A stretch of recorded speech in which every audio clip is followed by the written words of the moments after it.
Vamos lá, gente. Olha, hoje nós assim, resolvemos, eu, professor Alex, professor Maurício, resolvemos fazer pegar essa temática, tendências da jurisprudência do TST, para fugir um pouquinho das aulas do audiência virtual e tal, mas para variar um pouquinho, e porque alguns colegas também nas inscrições sugeriram essa temática. O que é TST? O que é a jurisprudência do TST? Aonde que eu procuro o TST?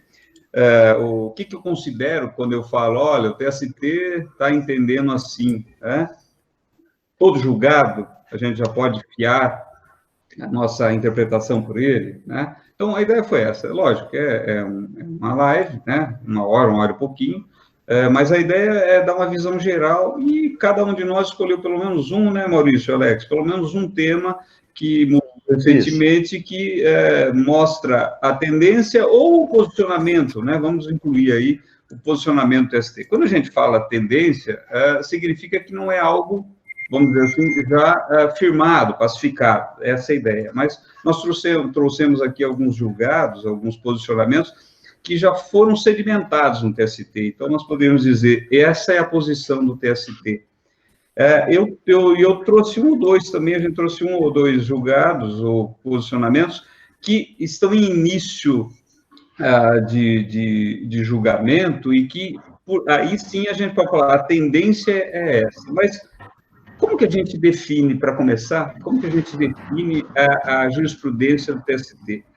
Só para a gente entender, o TST, e eu vou começar, então, falando um pouco da estrutura do TST, como que a jurisprudência forma, e depois nós passamos com esses julgados que nós selecionamos, né, que parece que apontam alguma direção sobre o entendimento do TST. O TST, para a gente entender, ele tem uma estrutura um pouco diferente do STJ e do STF, um pouco mais próxima do STJ, mas o TST, ele é dividido vamos dizer assim, se a gente puder fazer um exercício mnemônico, a gente pode dizer que imaginar um armário, né? Nós podemos imaginar o TST como um armário de 3 gavetões, vamos dizer assim, tá?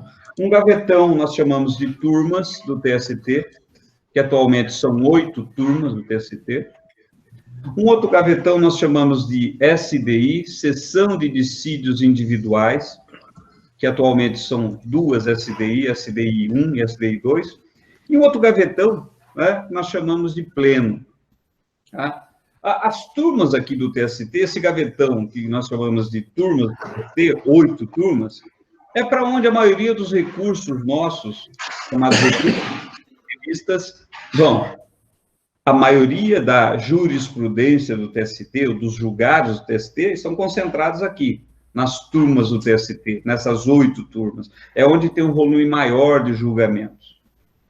Mas, na verdade, quem dá a palavra final, vamos dizer assim, que forma OJs, por exemplo, né, é aqui na SDI, Seção de Dissídios Individuais.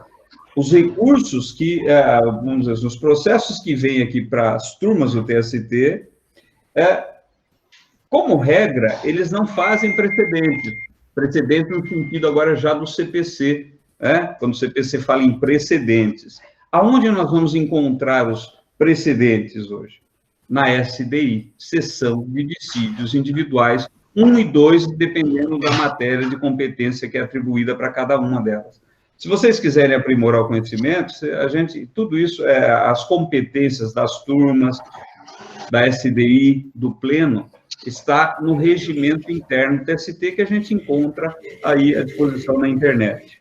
Então, quando a gente fala, vamos dizer assim, primeira fase, quando a gente fala em jurisprudência do TST, eu não vou buscar, como regra, nas turmas do TST. Eu vou procurar na SDI do TST, Seção de Dissídios Individuais. E nós temos também o pleno. O pleno, como regra, ele não julga processos individuais.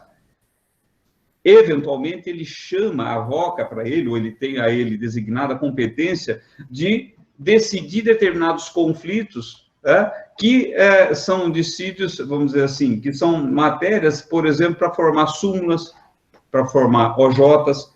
O pleno se reúne em determinadas situações, para fazer o que nós conhecemos bem de súmulas do TST.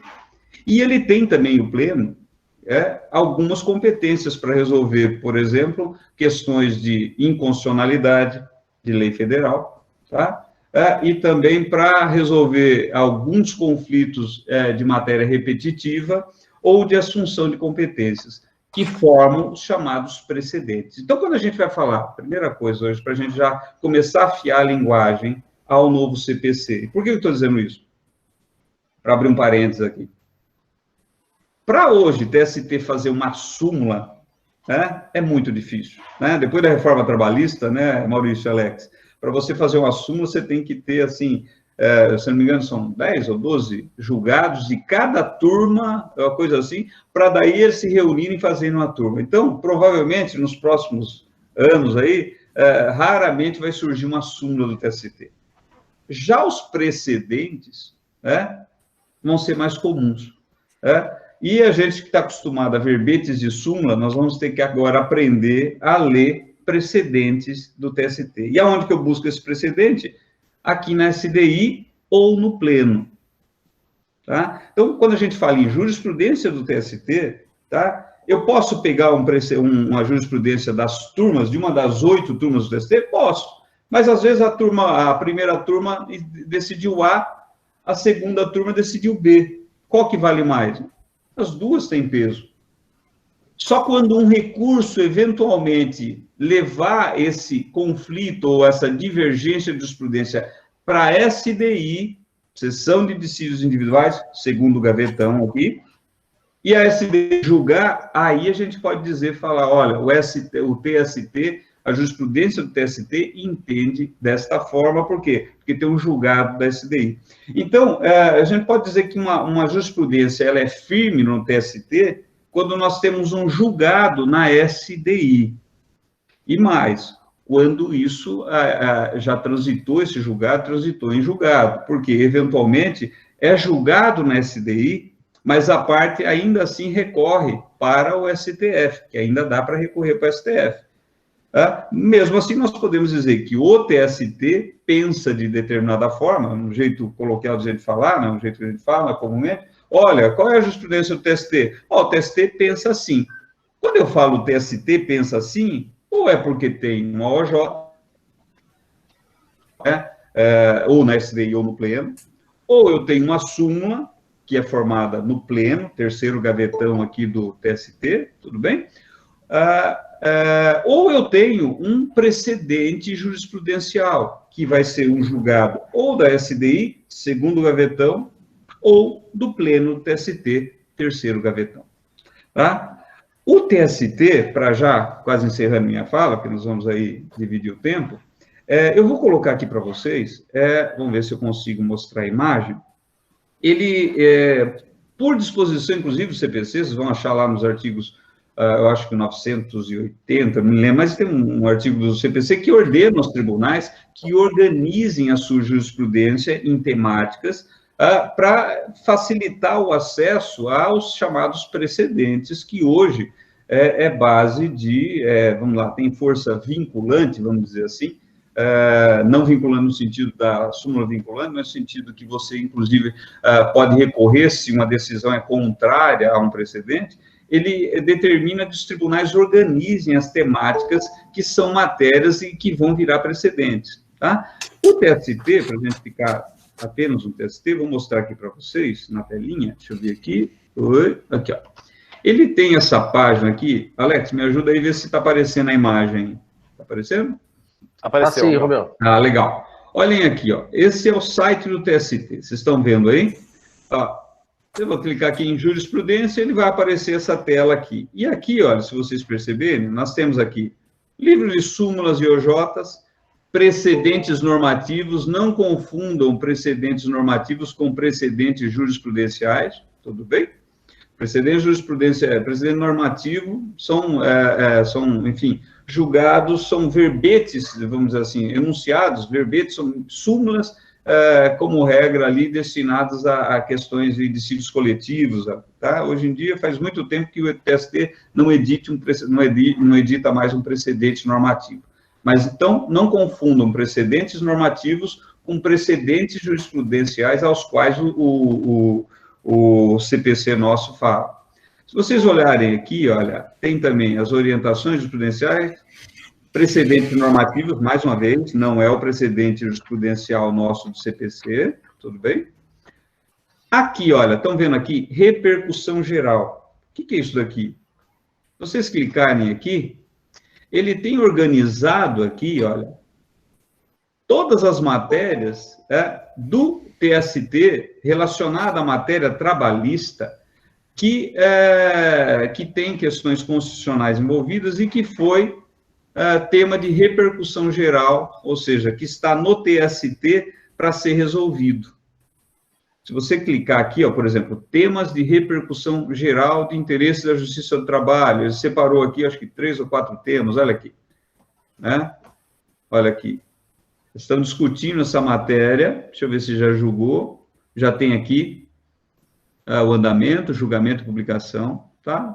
São um teminha, são temas mais de ordem aqui, acho que administrativa.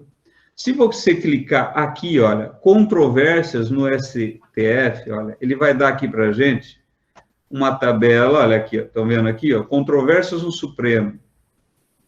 São controvérsias relacionadas ao direito do trabalho, que foram julgados no TST, né, provavelmente ali na SDI, e subiram para o STF. Alguns já foram julgados, outros estão pendentes de julgamento. Se vocês clicarem aqui, ó, outros temas de interesse da justiça. O que eu estou querendo mostrar aqui com isso para vocês? Que a jurisprudência, ou vamos lá, o TST, e os tribunais superiores, STJ e STF, estão super organizados no sentido de acesso a esse tipo de informação. Disso que vai se tornar, ao longo dos próximos anos, a nossa fonte de consulta para dizer, o STJ entende assim, o TST entende assim, o STF entende assim.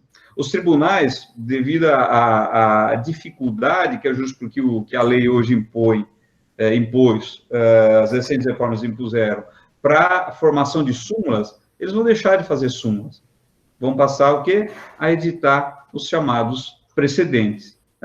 Se a gente for aqui, ó, ainda aqui no site do TST, está quase terminando, olhem aqui, ó, tabela de arguição de inconstitucionalidade. Estão vendo aqui? Vou clicar aqui, ó. Ele vai trazer para a gente, olha, tem 3 temas que já foram julgados sobre questões de inconstitucionalidade e 4 temas pendentes de julgamento. Esses julgados aqui, ó, já são precedentes. Lógico, a gente tem que saber o que é o precedente, qual é a parte que a gente chama de ratio decidente que a gente aproveita, tá? Mas a ideia aqui, que hoje aqui, é mostrar para vocês, olha aqui, essa organização, essa estrutura organizacional do TST, que facilita em muito a gente identificar qual é o pensamento do TST, para responder uma daquelas perguntas que nós colocamos na chamada. Aqui, olha aqui, se vocês olharem, tabela de arguição de inconstitucionalidade pendentes de julgamento. Olha aqui.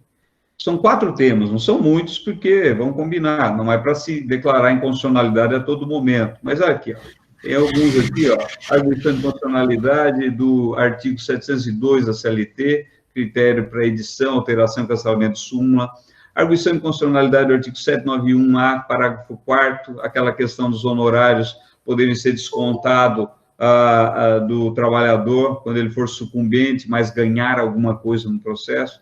E aqui, outras questões aqui. Vamos lá, voltando. Olha aqui, ó, tabela de incidente de assunção de competência.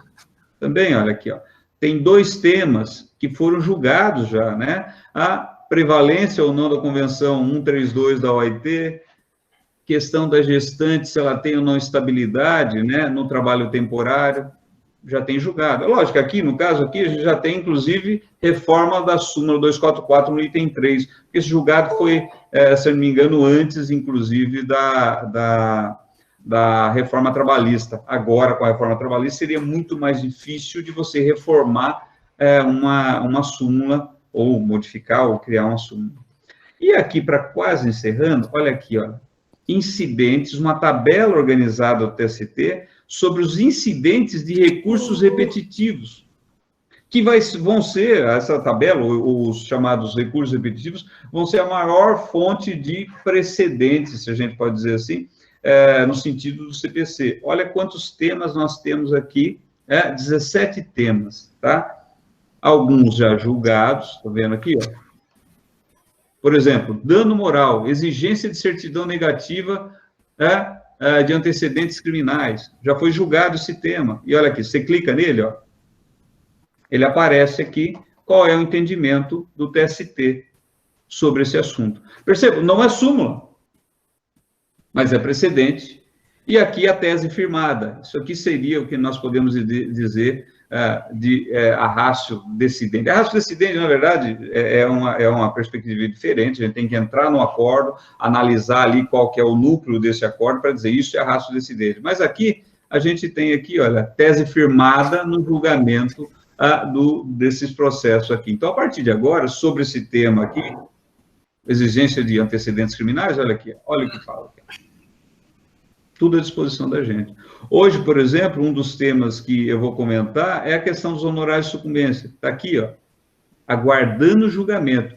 Eu posso, através do estudo, dizer, eu acho que a jurisprudência do TST, a tendência vai ser essa. Mas, hora que julgar aqui, eu vou ter a resposta para dizer, a jurisprudência do TST é nesse sentido. Acho que o professor Alex vai comentar sobre a questão do dono da obra, que também foi julgado, né, Alex? Acho que está aqui, deixa eu ver onde que está. Exato. Deixa eu ver se ele está aqui. Repouso semanal, periculosidade, interpretação de cláusula coletiva. Acho que ele não está aqui, nesse daqui. Banco de horas. Então... Tá sim, Romeu, é o 6. Perdão. Qual que é? Número? É o tema 6. Perfeito, perfeito. Está aqui, ó. Tema 6, ó. Responsabilidade subsidiária, dono da obra, aplicação da OJ, tema julgado, olha aqui. O Alex vai trazer para a gente qual é o entendimento do TST, um novo entendimento do TST sobre essa matéria.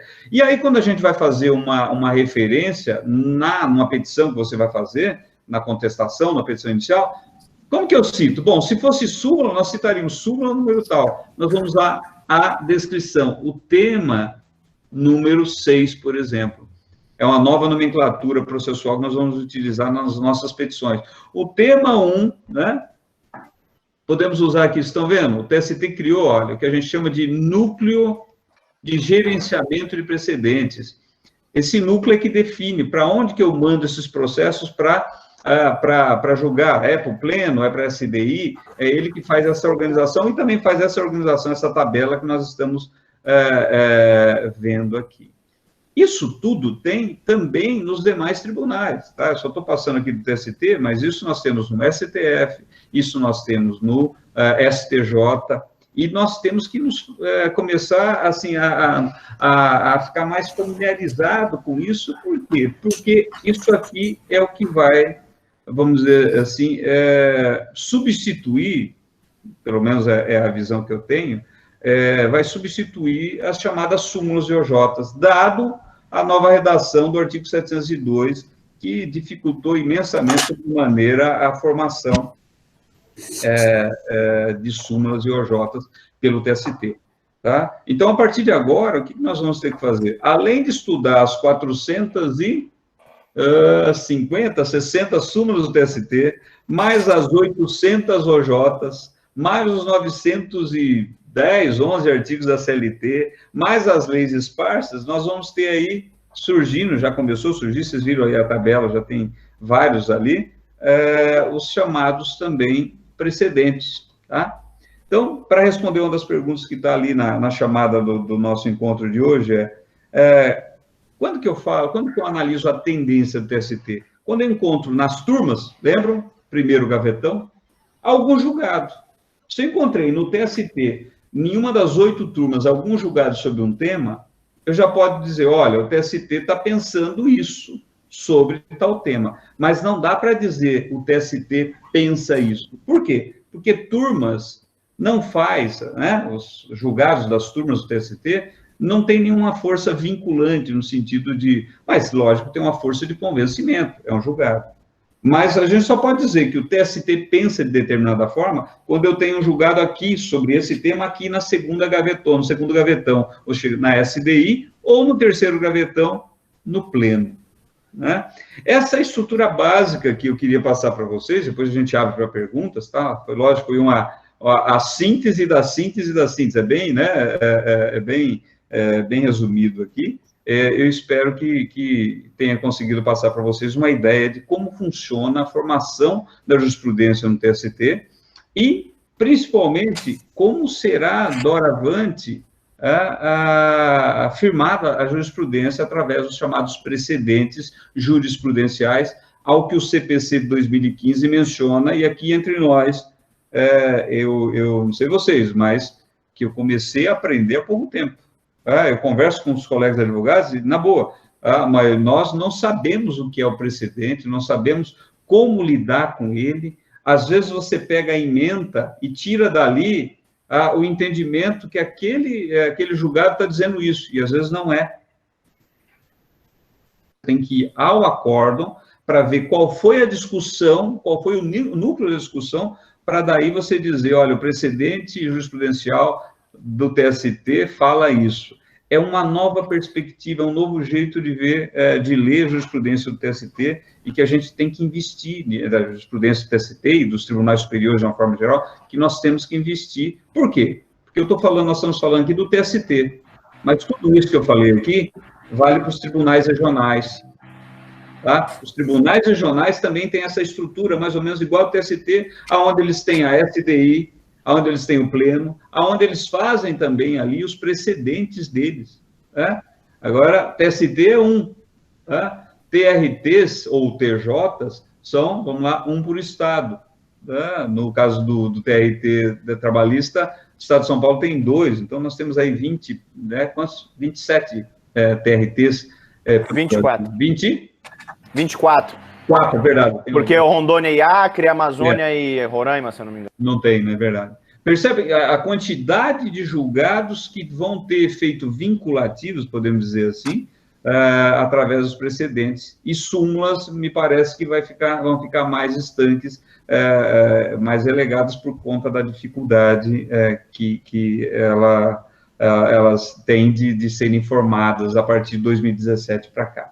Essa é uma visão geral, tá? Para chamar a atenção que nós temos que aprender a ler a jurisprudência, as novas jurisprudências do TST. Eu fui recentemente, o tema que eu vou trazer para vocês aqui, que é o que eu selecionei, eu me surpreendi. Eu estava fazendo cálculos trabalhistas de um jeito, Maurício, e descobri que a coisa está virando, e fui ver isso, juro para vocês, preparando o curso, preparando esse encontro para vocês essa semana, e eu não tinha alertado, e já tem um julgado do STF que muda tudo, tá?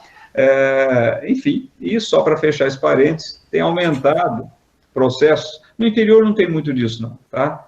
A gente é mais chegado, um conhece o outro aqui, a gente não apronta dessas, não. Mas na capital, eu já tive vários colegas ligando, o Maurício, falando o seguinte, doutor, estou sendo processado pelo cliente. Por quê? Porque entrei com ação e tinha um precedente sobre a matéria contra. O advogado pode entrar com uma ação advogando contra a súmula, contra a jurisprudência pacificada? Pode, desde que você fundamente, faça ali o que a gente chama de distinguish, né? Ou seja, olha, o meu caso tem súmula, mas o meu caso se distingue. Ou seja, você alerta na petição inicial que você sabe da existência da matéria jurisprudencial pacificada, mas o seu caso é distinto daquele. O que você não pode, nós não podemos, é entrar com ação de uma matéria que já está pacificada em súmula, por exemplo. E na capital tem sido comum os clientes processarem o advogado pedindo indenização por ter lançado o seu cliente numa aventura jurídica. Isso tem aumentado muito, né, nos últimos 5 anos aqui. Então, temos que tomar um pouco de cuidado com isso. Mais uma vez, posso entrar com ação, mesmo que tenha súmula? Posso, mas eu tenho que fundamentar a minha ação e demonstrar que eu sei aquilo lá. Eu sei que tem súmula, mas o caso do meu cliente é um distinguish, ele não está inserido naquele contexto em que a súmula ou o precedente foi formado. A gente tem que fazer isso, tem que tomar esse cuidado. Eu encerro minha primeira fala aqui, passo aí a fala para Alex, vai falar primeiro ou Maurício? Pode ser Pela sequência, acho que sou eu. Pode ser? Então, Maurício, o que você traz aí para a gente? E depois a gente abre para perguntas, viu, pessoal? Sequência cronológica. Primeiro o mais velho, Romeu, depois eu, e depois o Alex, entendeu? Tá bom.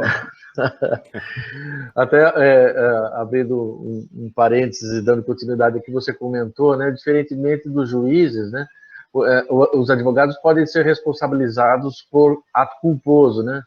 Já os juízes não, né? Somente quando eles agem de forma dolosa. Né? Sim. Não sei se seria uma reserva de mercado. Vamos provocar o nosso amigo aqui, mas enfim. É que juiz não erra. Entendi. Não erra pouco, né? Não erra pouco, né? Segundo, só para fazer um parênteses, segundo os números do CNJ, né? Justiça e Números, Alex, o índice de reforma dos casos da justiça comum, pasme, é de 6% só. Olha Reforma de sentença. Trabalhista, 40%. Não, mas aí que está todo mundo. Mas o que é razoável, por quê? Porque as temáticas de uma ação trabalhista são 10 pedidos. Então, se reforma um, reformou a sentença, né? Mas só para zoar com o Alex aí um pouco. E outra, na Justiça Estadual demora 20 anos para sair uma sentença. Né? Então, até lá, já nem se considera reforma, né? É um novo julgamento. Nós, em 3, 4, 5 meses, está lá feito. Bem ou mal, né? Bem ou mal, está feito. Mas gente, vamos lá. Claro, Maurício, na minha exposição. Se não, por favor, arredonde aí, né, para ficar mais fácil, por favor. Não, por favor, foi super oportuno, super interessante mesmo, e acho que essa ideia de você mostrar, navegando no site do TST, onde a gente pode encontrar esses tipos de elementos, ajuda bastante a gente, né? Aonde encontrar, né, todas essas questões relacionadas ao posicionamento atual da jurisprudência do TST. Em relação ao meu tema, eu escolhi falar sobre a terceirização, porque é um tema que teve uma mudança legislativa recente e passou mais recentemente ainda por um posicionamento mais claro da jurisprudência a respeito desse assunto. E claro, para falar sobre terceirização, eu acho que é importante a gente rapidamente ter a certeza do que se trata, né? A terceirização vem a ser, na verdade, uma exceção a duas premissas básicas que existem no direito do trabalho, a duas presunções relativas de veracidade. Né? Eu me refiro àquela presunção iuris tanto de que, via de regra, haverá uma relação direta entre o tomador de serviços e o trabalhador e o prestador de serviços. E também me refiro àquela segunda presunção iuris tanto que estabelece que essa relação entre o tomador de serviços e o trabalhador, além de ser direta, ela se presume uma relação de emprego, uma relação com vínculo empregatício.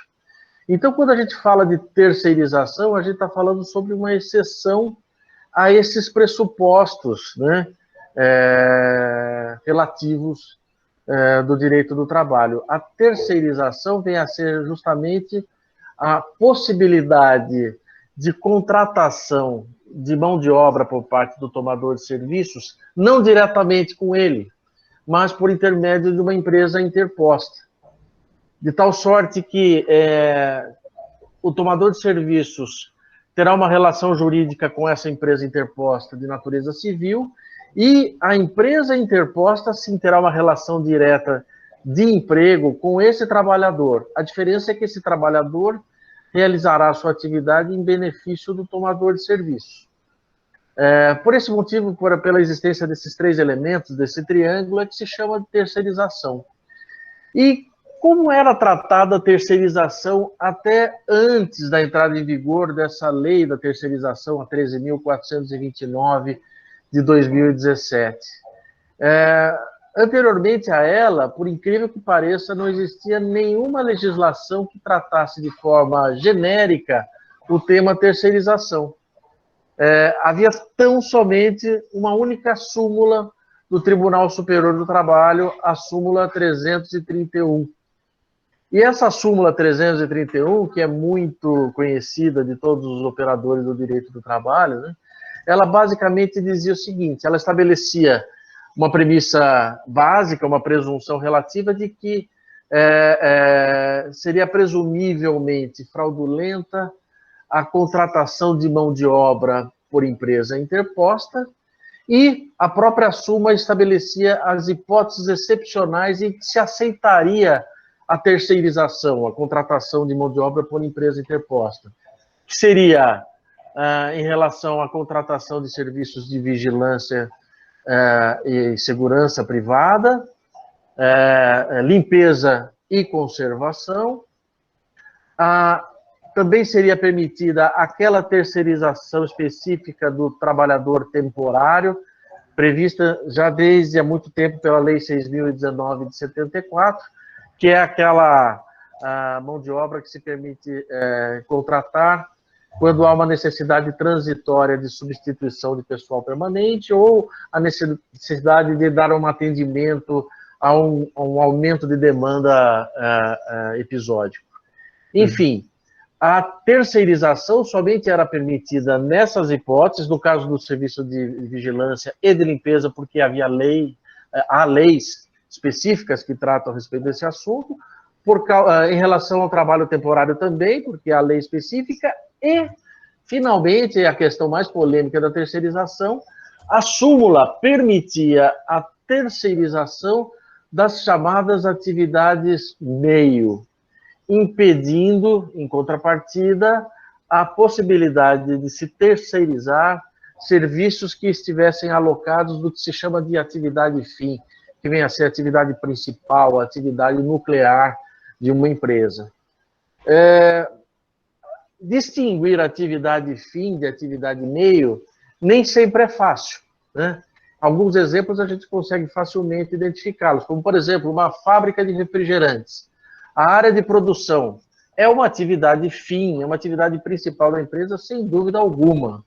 Por outro lado, a contabilidade dessa fábrica, evidentemente, vem a ser uma atividade meio, né? uma atividade de apoio.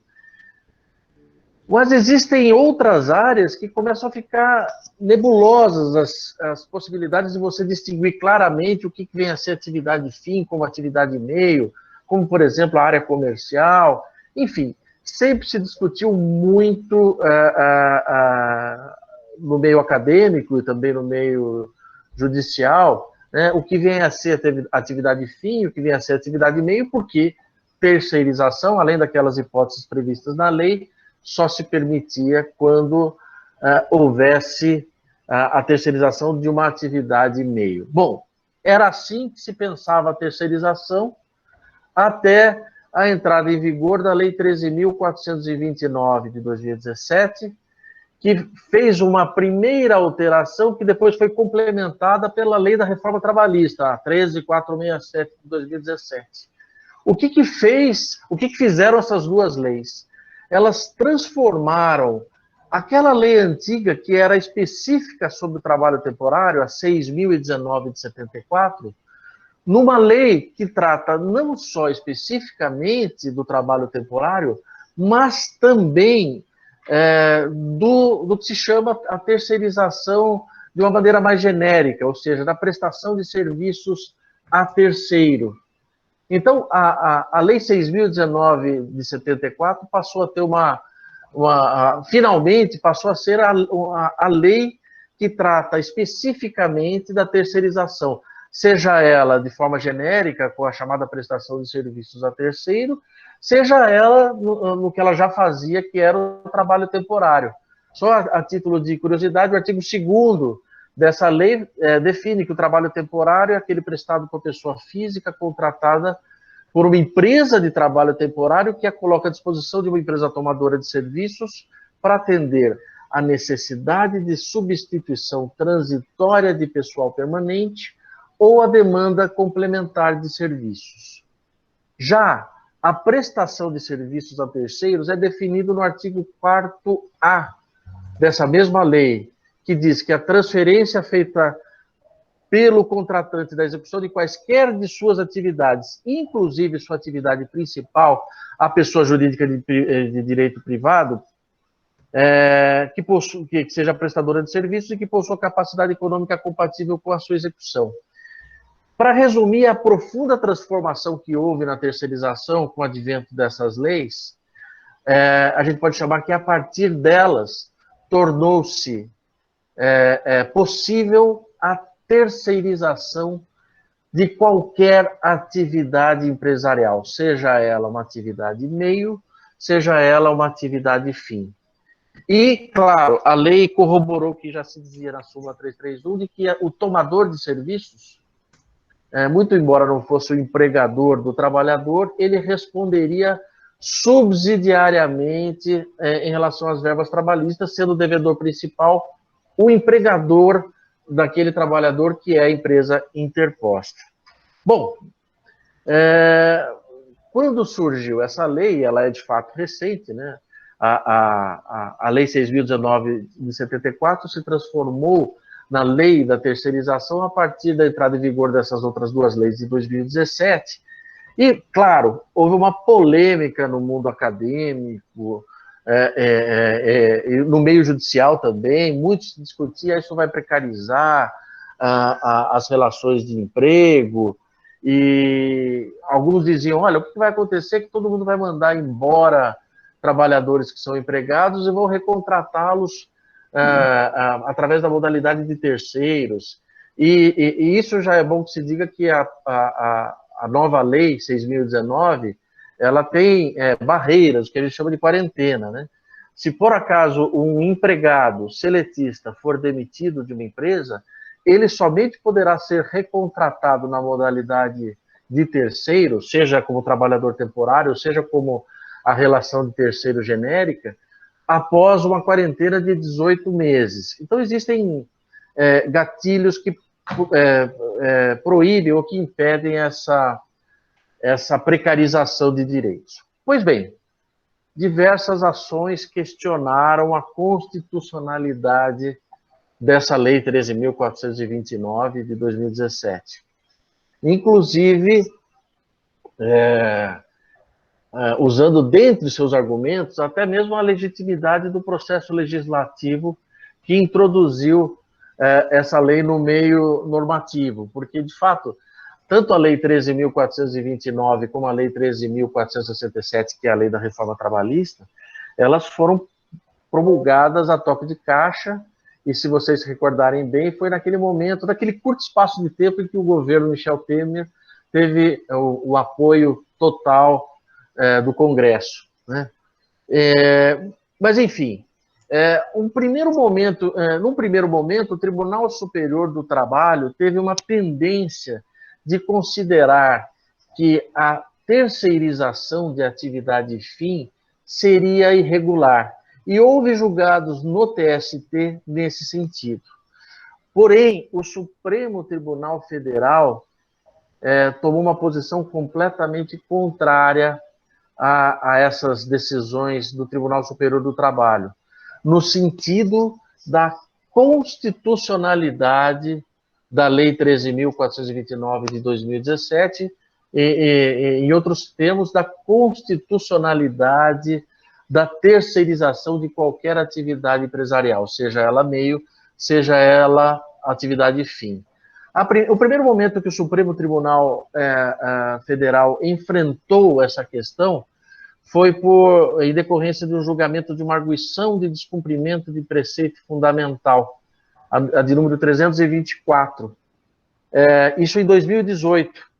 Naquela ocasião, os ministros concluíram por maioria que existia inconstitucionalidade na súmula 331 do TST, por ofensa aos princípios da legalidade, da livre iniciativa, da livre concorrência e os valores sociais do trabalho, reconhecendo como lícita a terceirização em quaisquer atividades empresariais e sendo a responsabilidade do tomador de serviços subsidiária.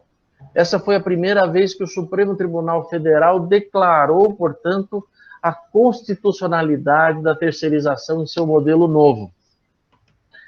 Essa decisão, arguição de descumprimento de preceito fundamental, ela teve repercussão geral, efeito de repercussão geral, mas mais para um efeito prático de ordem processual. Ainda pairou no mundo jurídico a dúvida quanto ao alcance dessa decisão, né? Afinal de contas, até porque o caso concreto que gerou essa decisão dizia respeito à terceirização de call center, de funcionários de call center. E existe legislação que trata disso especificamente, né? Lei de telecomunicações, etc. Havia dúvida, então, ainda no meio acadêmico, se isso seria... se essa decisão seria abrangente o suficiente para cuidar de todas as terceirizações, né? E, finalmente, o Supremo Tribunal Federal, agora, recentemente, há menos de 15 dias, julgou 5 ações diretas de inconstitucionalidade no que diz respeito a essa lei da terceirização, a 13.429 de 2017. Julgou simultaneamente as ADIs 5685, 5686, 5687, 5695 e 5735.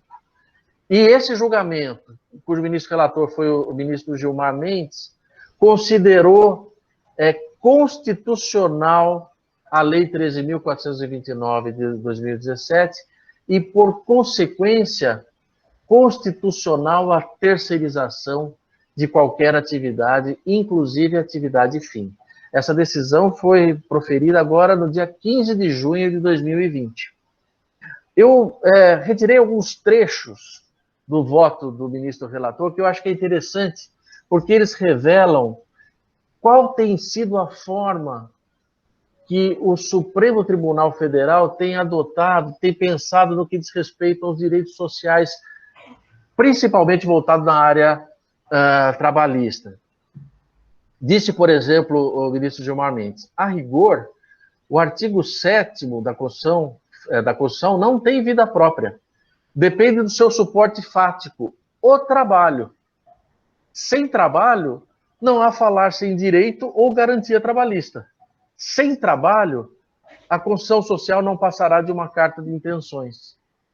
Olha que interessante, quer dizer, se a gente tem uma profunda regulamentação de direitos trabalhistas, de certa forma, a gente tem um efeito, embora a intenção seja a melhor de todas, isso causa um efeito reverso de afastar os trabalhadores da formalidade. O próprio ministro Gilmar Mendes continuou dizendo o seguinte, dizendo que a informalidade é o indicativo de que os agentes de mercado, não apenas empresas, mas também os trabalhadores, estão migrando para a margem do sistema superregulado que construímos. E ele continua ainda abordando esse tema, dizendo o seguinte, se a Constituição Federal não impõe um modelo específico de produção, não faz qualquer sentido manter as amarras de um modelo verticalizado, fordista, na contramão de um movimento global de descentralização. Isolar o Brasil desse contexto global seria condená-lo à segregação econômica. Esse tem sido o entendimento majoritário da composição atual do Supremo Tribunal Federal. Isso se revelou, inclusive, no próprio julgamento recente que houve da constitucionalidade da medida provisória 936, que foi aquela medida provisória que possibilitou a redução salarial e a suspensão dos contratos de trabalho, né? Em que pese a existência do artigo 7º, inciso 6º da Constituição Federal, que diz que redução salarial somente através de negociação coletiva. No voto do ministro Gilmar Mendes, quando julgou a medida provisória 936, ele fez esse mesmo tipo de abordagem ao julgar constitucional essa medida provisória. Ele citou, inclusive, um brocardo jurídico, um aforisma latino, que representa esse entendimento, que acho que é até interessante reproduzir. Ele disse, sumum ius, summa iniuria, que, em outras palavras, significa o máximo de direito, o máximo da injustiça. Ou suma justiça, suma injustiça. Ou quer dizer, o excesso de justiça redunda em injustiça. É com esse entendimento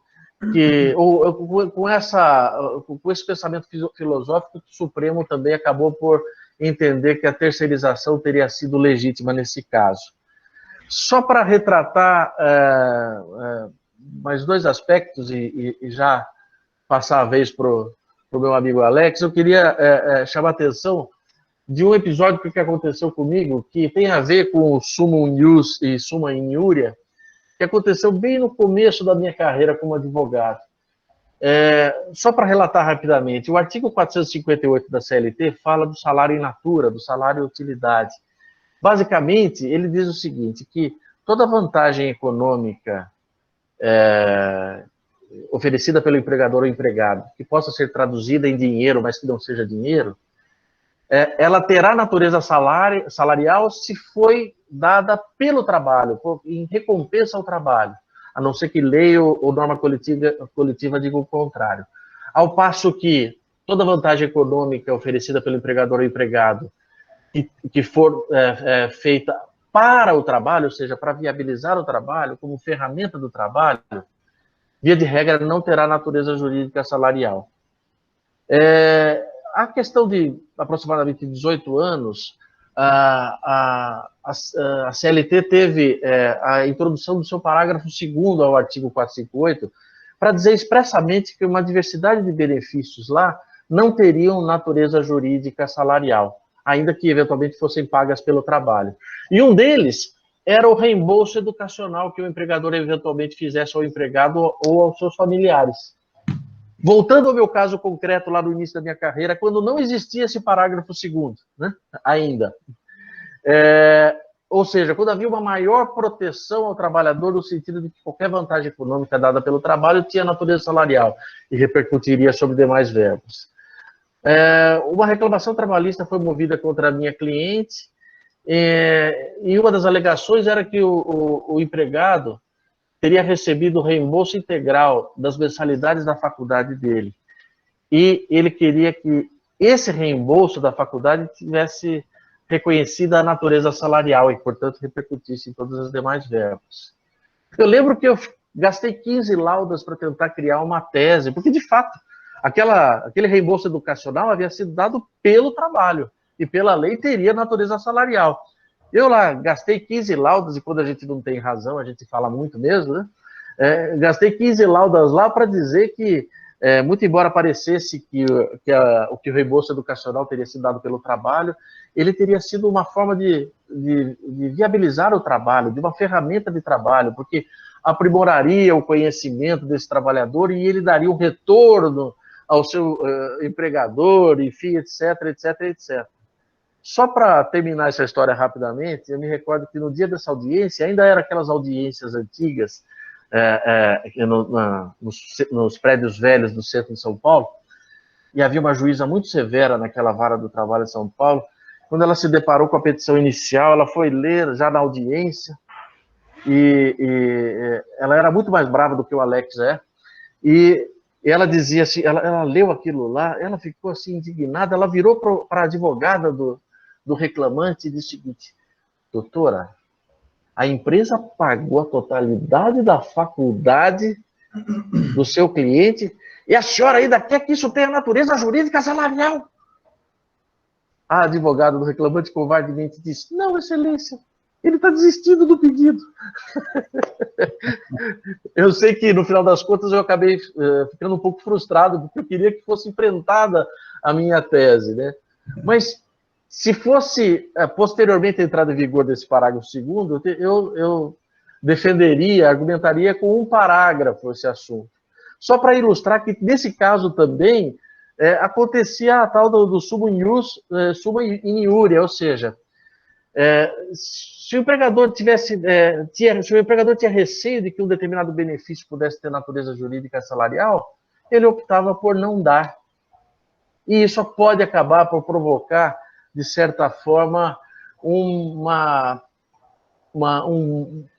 tiro no próprio pé do empregado, né? Ou seja, a gente, ao protegê-lo demais, a gente pode acabar afastando. Enfim, só para complementar a questão da terceirização, que agora é permitida para atividade fim, eu queria fazer uma rápida distinção, antes de passar a vez para o Alex, que é o seguinte: a gente não pode confundir essa terceirização lícita de atividade fim com a chamada pejotização.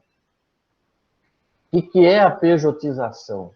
É a contratação de trabalhador diretamente, com todas as características do vínculo empregatício, só que ao invés de contratá-lo como tal, eu faço com que esse trabalhador constitua uma empresa em seu nome, da qual ele figure como sócio, e eu simulo a contratação dessa empresa, que emitirá notas fiscais em favor do tomador de serviços, e esse trabalhador trabalhará tal qual o empregado seletista, porém, numa modalidade contratual que se parece com a terceirização, mas é a tal da pejotização, ou seja, eu contrato o trabalhador obrigando a constituir uma empresa, uma PJ, uma pessoa jurídica.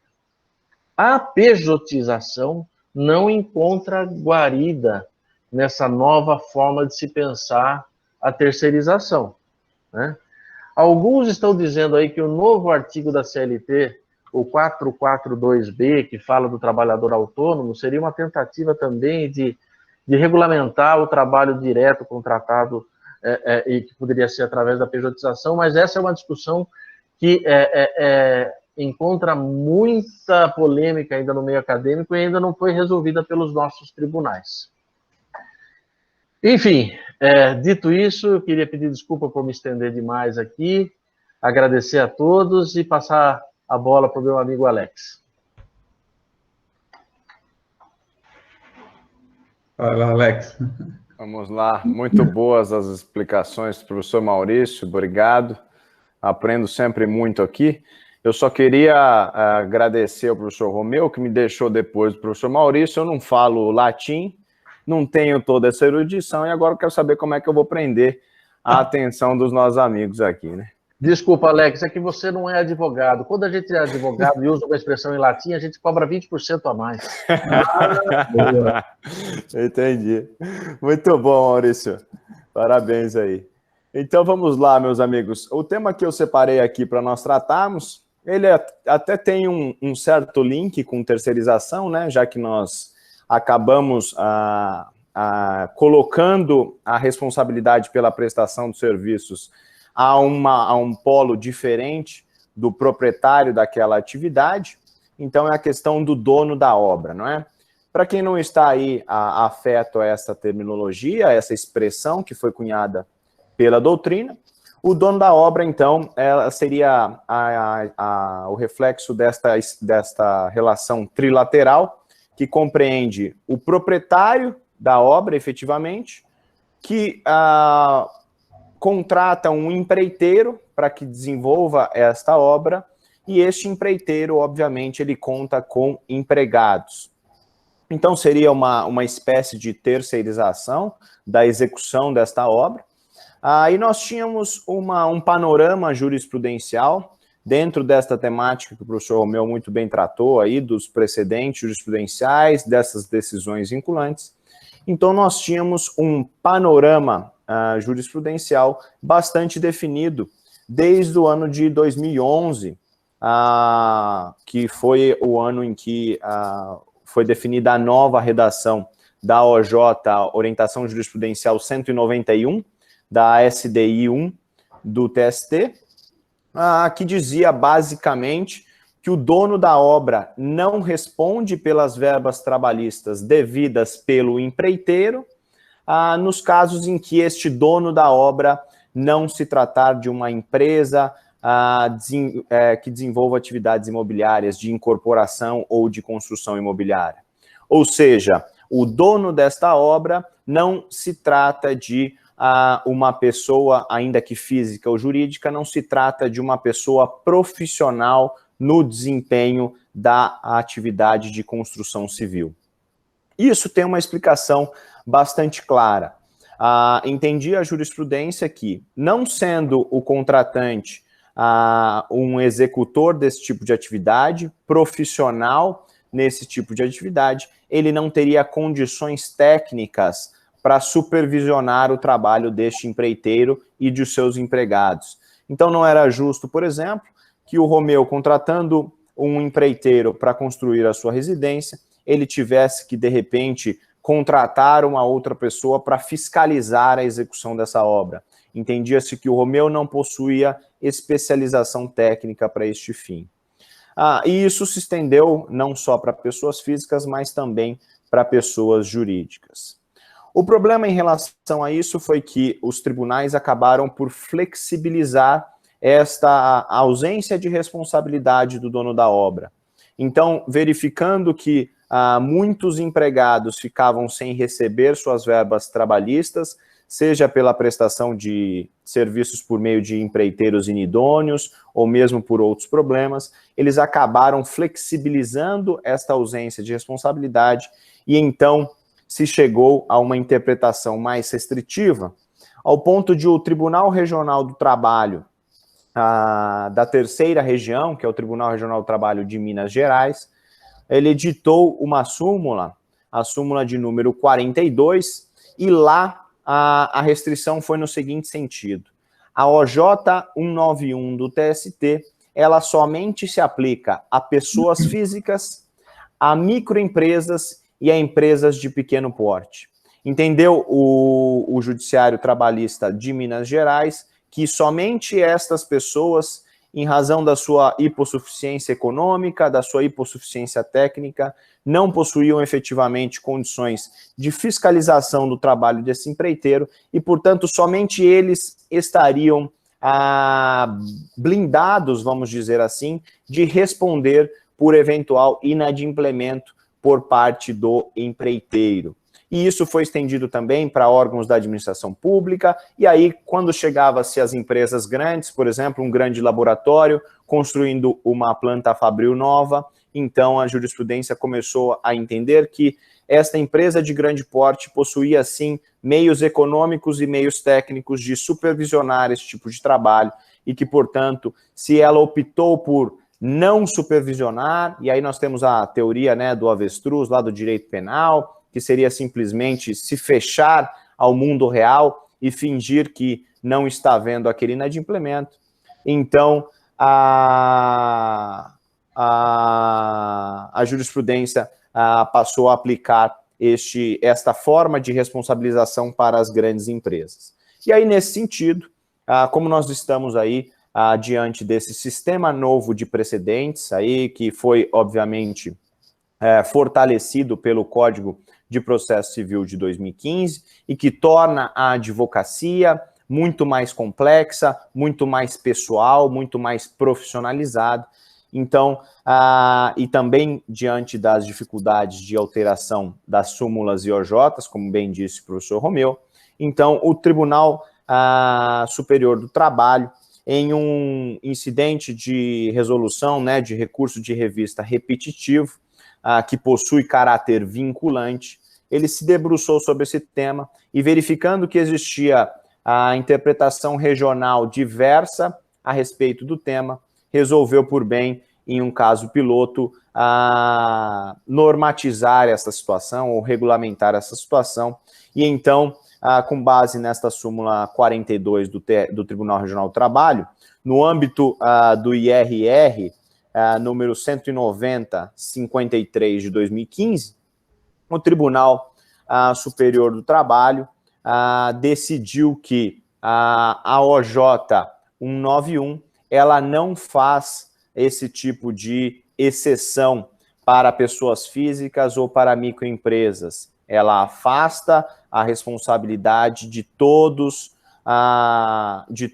os contratantes, os donos das obras, independentemente do seu porte, independentemente da sua capacidade econômica, mas ela inseriu um aditivo nessa interpretação. Ela disse que o dono da obra, ele passa a responder por culpa in eligendo. Culpa in eligendo seria a sua culpa, a sua falta de diligência no momento da contratação, não é? Então, eu deixo de investigar se aquele empreiteiro possui capacidade técnica, se ele possui capacidade econômica, deixo de pedir certidões trabalhistas, fiscais, e então eu simplesmente deixo de analisar sua capacidade econômica e financeira, e com isso o TST passou a entender que o dono da obra contribui para o inadimplemento. E nesse sentido, então, embora não alterado o texto da OJ 191, e eu vejo ela sendo reproduzida acriticamente no dia a dia, nós temos essas adições, porque isso decorre de um precedente lá do tema repetitivo que o professor Romeu mostrou, que é o tema 6. Então, não adianta mais ao advogado, não adianta mais ao juiz simplesmente consultar o site do Tribunal Superior do Trabalho e analisar as súmulas e OJs, porque por muitas vezes elas já tiveram a sua ratio decidendi, né, aquele comando vinculativo alterado em sede de incidentes de resolução de demanda repetitiva, de recursos de revista repetitivos. Então, nós temos hoje que aplicar esta OJ 191 com esta adição, com este novo julgamento. E aí o Tribunal Superior do Trabalho, se valendo do comando do artigo 896-C, parágrafo 17, né, que são aquelas hipóteses de modulação do julgado, e a modulação ela é sempre utilizada para não gerar surpresa, em nome da segurança jurídica. Então, a modulação ela significa simplesmente que o tribunal fixa um marco temporal, fixa uma data em que aquele novo entendimento ele vai passar a produzir efeitos. Então, o que disse o Tribunal Superior do Trabalho? Olha, não é justo que nós interpretemos este caso de uma forma bastante diferente do que vinha sido entendido, inclusive em uma orientação jurisprudencial editada pela própria Corte, e não é justo que nós apliquemos isso de forma retroativa.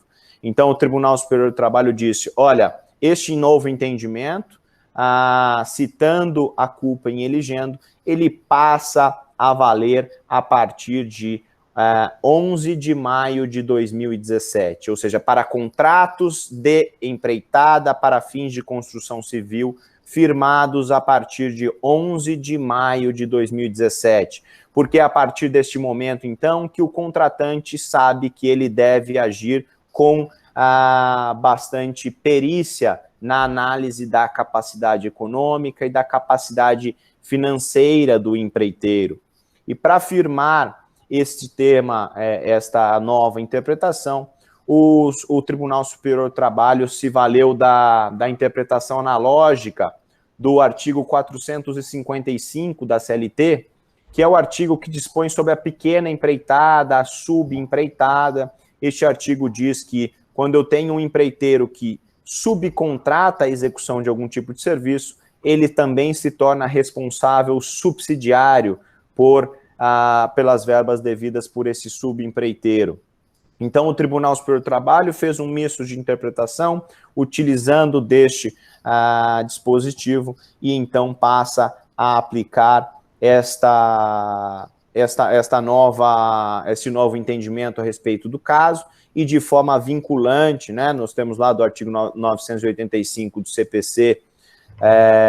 Então, vejam, a nova redação seria da OJ 191, seria o dono da obra não responde pelas verbas devidas pelo empreiteiro, desde que não seja um exercente de incorporação ou de serviços na área de construção civil, desde que tenha agido com perícia e tenha investigado a capacidade econômica e financeira do empreiteiro, porque senão ele vai responder de uma forma por culpa in eligendo, não é? E aí nós temos a diferença entre culpa in eligendo e culpa in vigilando. A culpa in eligendo seria aquela responsabilidade pela investigação da capacidade inicial, quando eu contrato os serviços. Então, no momento em que eu estou contratando, eu tenho a responsabilidade por eleger, exatamente nesse sentido, né, de optar por um e não por outro empreiteiro. E a culpa em vigilando seria esta fiscalização ao longo da prestação dos serviços, ou seja, verificar se os salários estão sendo pagos, se os depósitos de FGTS estão sendo regularmente efetivados, se as verbas trabalhistas estão sendo quitadas. Então, dentre as teses que foram firmadas pelo TST, só para que fique bastante claro, o TST, então, nesse julgamento, ele firmou 4 teses, né, que são as ratio decidentes deste julgamento. Então, seria no sentido de que essa exclusão de responsabilidade por obrigação trabalhista, lá da OJ 191, ela não é restrita à pessoa física ou a micro e pequenas empresas. Se aplica a todos, mas desde que não tenha havido uma culpa em eligendo. E aí, então, se aplica esta parte do artigo 455 para aqueles donos de obra que sejam construtores, incorporadores, desenvolvam esta mesma atividade econômica, porque eles estariam contratando, né, essa execução da obra. Então, a terceira tese seria também nesse sentido de ampliar a responsabilidade, exceto, para além de pessoas físicas, para além de microempresas e empresas de pequeno porte. E tem a última tese, que seria excluindo a administração direta e indireta, né, os órgãos da administração pública, desta responsabilidade em eligendo, pela culpa em eligendo. Porque nós sabemos que toda contratação efetivada por órgãos da administração pública, eles se dão por um meio de licitação, não é? Então, nós temos uma forma de contratação e o ente público ele não pode escolher com quem contratar. Ele simplesmente contrata de acordo com a melhor proposta, a melhor técnica, a depender de quais são os elementos ali de contratação do edital. E desde que naquele momento, né, as certidões do processo licitatório sejam apresentadas, ele não tem essa opção. Então, o TST afastou a administração pública da culpa em eligendo. Aí, se nós vamos enquadrá-los na culpa em vigilando ou não, por essa responsabilidade anexa de boa-fé dos contratos, aí é uma questão de decisão jurisprudencial, isso não está bloqueado por essa decisão do TST. Então, seriam essas, Romeu, as conclusões iniciais a respeito desse tema. E aí, se ficaram com alguma dúvida, se eu fui muito rápido, por favor, vocês me digam. Nossa, Alex, só para fazer um fecho aqui, ver se eu sintetizo corretamente. Por favor. Maurício verificou, então, no STF, Maurício, uma tendência de, vamos dizer assim, flexibilização do direito de trabalho, né? Ou seja, uma ideia, segundo o posicionamento do Gilmar Mendes, aí, do ministro, e verificou em outros também, né, lá do STF, no sentido de que, vamos lá, mais direitos nem sempre significa mais direitos, vamos dizer assim, né? A ideia, né? Já aqui no julgado do TST, olha o que ele faz. Eu contrato pedreiro aqui para fazer minha casa, né? E o pedreiro traz 2 ajudantes gerais sem registro, sem nada. Até pela OJ 191, antiga redação, eu não tinha responsabilidade nenhuma. Agora, tá? Passamos a ter. Por quê? Porque culpa em eligendo, né? A hora de escolher, não escolhi o melhor empreiteiro, né? Ou pelo menos não verifiquei ali se ele estava adequado a... Isso aí vai ser... Qual é a tendência? Aqui, Maurício verifica uma tendência de flexibilização, de, vamos dizer assim, de deixar um pouco mais para a autonomia da vontade, né? Aqui, o TST... obrigando as partes a se formalizarem, vamos dizer assim, a fiscalizarem mais a relação de trabalho. Eu não vejo nenhum problema na súmula, na OJ 191, no posicionamento do TST, Alex, quando a gente fala de empresas, né? Sim. Mas, ela não faz exceção, ela transporta para tudo, né? Sim. Qualquer cidadão que contratar uma mão de obra, contratar um pedreiro, vai ter que, no mínimo, tomar um cuidado e fazer um contrato, onde ele coloca que aquele que está prestando serviço tem toda a regularidade, né, formal da sua empresa, todos os seus trabalhadores são registrados. Exato. Olha onde vai esse trem aí. É bem complicado, né, de se executar isso na vida prática da pessoa física, né, que não é o contratante habitual desse tipo de serviço, né? Imagine, né? Por isso que eu falo, se é uma empresa, uma pessoa jurídica que eventualmente, enfim, ela tem lá mais uma aproximação com as formalidades do negócio jurídico, tudo bem, mas o cidadão comum, né, você vai contratar o pedreiro, mas quando que a gente fez contrato contrato formal, né? Sim. Enfim.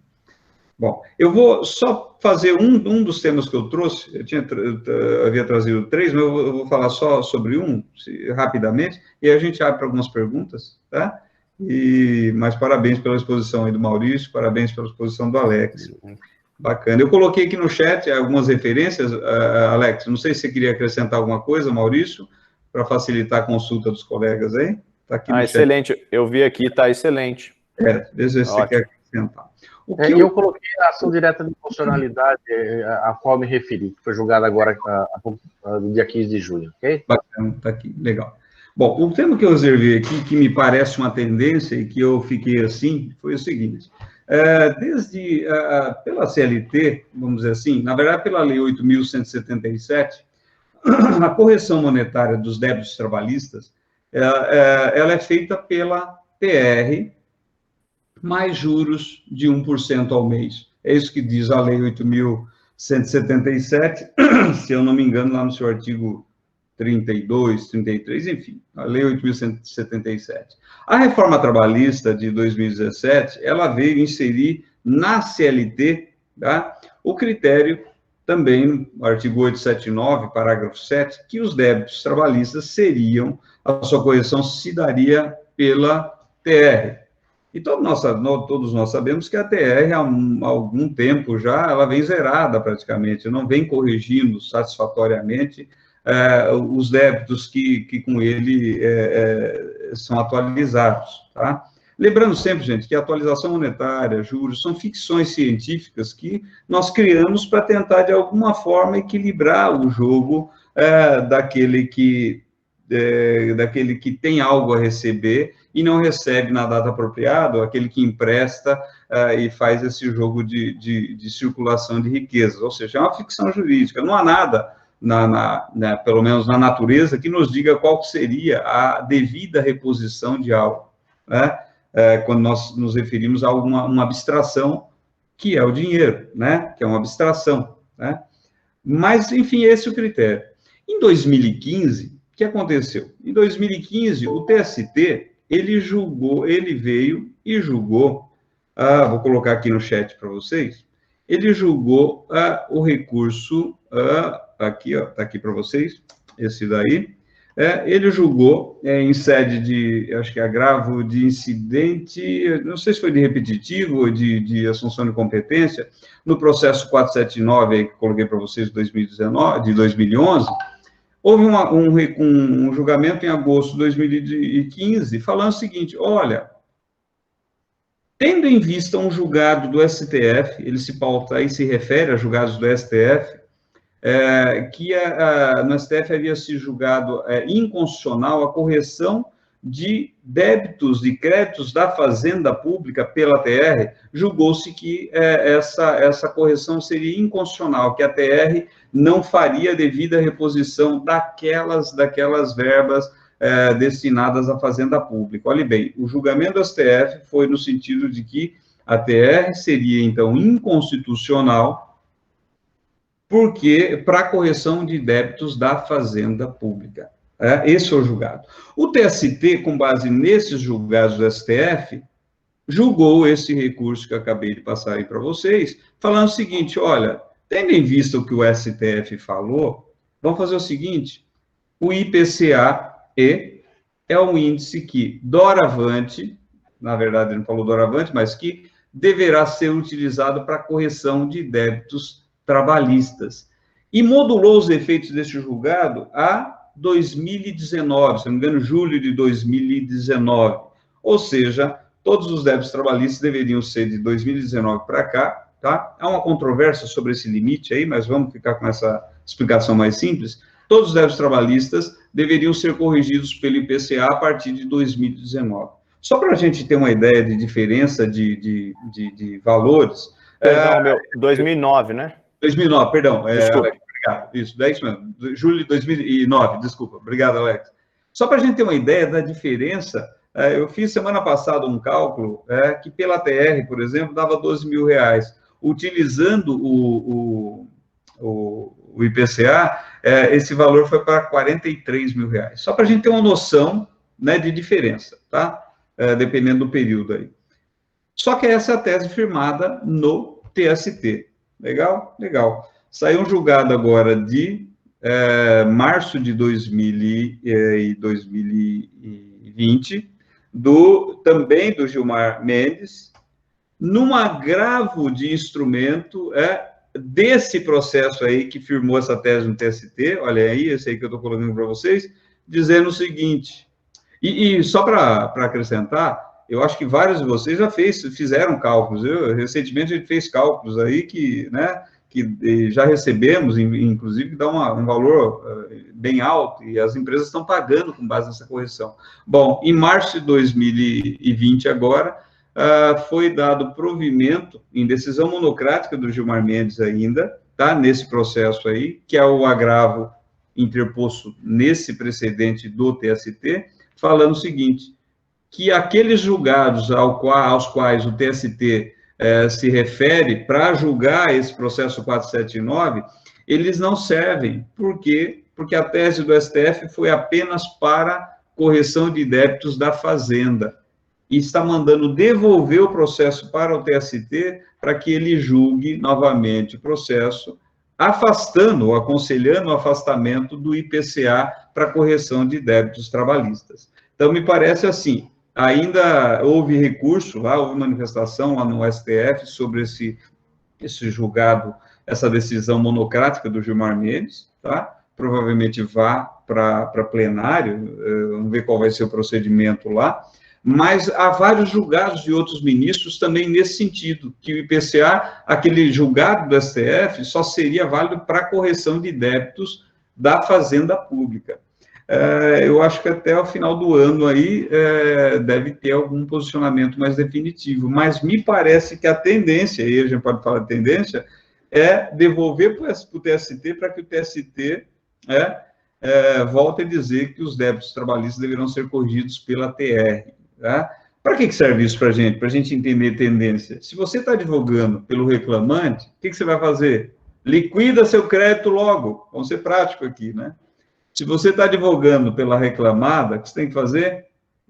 Invoca esse recurso no seu processo e pede a paralisação até que ele seja julgado de forma definitiva. Por quê? Porque senão seu cliente, empresa, vai pagar pela TR, e o valor é muito, muito, muito mais alto. Tá? Eu estou sendo bem sucinto aqui, porque eu gostaria de abrir para comentários e perguntas, mas me parece que é uma decisão que vai ter um impacto enorme, e me parece, até onde eu consultei no STF, que a tendência é realmente se afastar o IPCA para correção de débitos trabalhistas.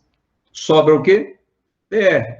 Ou talvez o TST, nessa tendência ativista que o TST tem muito forte, talvez ele pegue um outro índice. Tá? Pode ser que sim, mas me parece aí que vai chover rescisória, Alex, de vários julgados, né? Se bem que sempre eles modulam os efeitos, tal, mas a tendência é chover rescisórias aí, eventualmente, dependendo do resultado do julgamento do STF. E mais duas coisinhas, acho que vai dar tempo, rapidinho, aqui, que é o quê? Não vou citar julgados, mas só para ficar aqui a dica, honorários que mexem no nosso bolso, honorários advocatícios. Primeiro, vários julgados do TST, ainda não houve julgamento por turma do TST sobre o tema especificamente, mas em vários julgados, o TST tem dito o quê? Da aplicação do artigo 85 para os honorários advocatícios. Em que sentido? Primeiro, majoração dos honorários em caso de improvimento de recurso interposto pela parte. Majoração ou aplicação de honorários. Imagine Empresa foi condenada, julgado parcialmente procedente a ação. O reclamante recorre. E no TRT, o recurso do reclamante é improvido, tá? Aplicando o artigo 85 do CPC, o tribunal majoraria ou arbitraria honorários advocatícios em sede de recurso por conta do improvimento a favor da empresa. E vice-versa. Empresa recorre, tá? O seu recurso foi improvido, haveria uma majoração, por conta da aplicação do artigo 85 do CPC, dos honorários advocatícios, tá? Dizendo isso para quê? Porque vai fazer o recurso, faz lá o tópicozinho lá, olha, dos honorários advocatícios, vai fazer a contrarrazões, dos honorários advocatícios. O recurso da parte contrária deve ser improvido e os honorários devem ser majorados. Só para relembrar, nós sabemos que hoje os honorários advocatícios estão regulamentados na CLT, artigo 790A, se eu não me engano, que vai de 5% a 15%. Então, dentro dessa margem, se o juiz arbitrou 10% em primeira instância, você pode pedir para ser majorado para até 15% em caso de improvimento de recurso. E uma última questão, honorários na fase de execução. O artigo 85, parágrafo 1º do CPC, ele fala que os honorários advocatícios de sucumbência devem ser arbitrados na fase de conhecimento e de execução. É muito incomum os juízes arbitrarem honorários na Justiça do Trabalho na fase de execução, por conta do sincretismo que é a fase executiva, mas já tem vários julgados de tribunais regionais do trabalho, de tribunal regional, TST ainda não, mas já vi algumas manifestações de julgados de ministros, não sobre o tema, mas mencionando, né, de en passant, o dispositivo, dizendo que não haveria nenhum impedimento de se arbitrar novos honorários na fase de execução trabalhista. Sentença transitada em julgado, começa a fase de liquidação. Liquidação, o juiz cita para pagamento. Não pagou, pode usar o CPC, mas intima para pagamento sob pena de pagar, no prazo de 48 horas, sob pena de pagar aquilo acrescido de 10% ou 15% de honorários advocatícios. Dica prática, vai fazer, doutor Clóvis, vai fazer lá a execução trabalhista, no tópico, na hora que apresentar os cálculos, já pede lá para homologar os seus cálculos e para que sejam arbitrados também honorários de 15%, 5%, 10% ou 15% aí, eu pediria 15% já de uma vez, para a fase de execução. Só que tem um cuidado, vale para a parte contrária também, né? E aí, não dá para falar que não aplica para você e não aplica para o outro. Ou seja, se os seus cálculos estiverem demasiados, estiverem fora da coisa julgada, e o juiz indeferir ou só colher parte dos cálculos, ele pode também aplicar sucumbência a favor da executada, no caso de cálculos aí estarem incorretos, tá?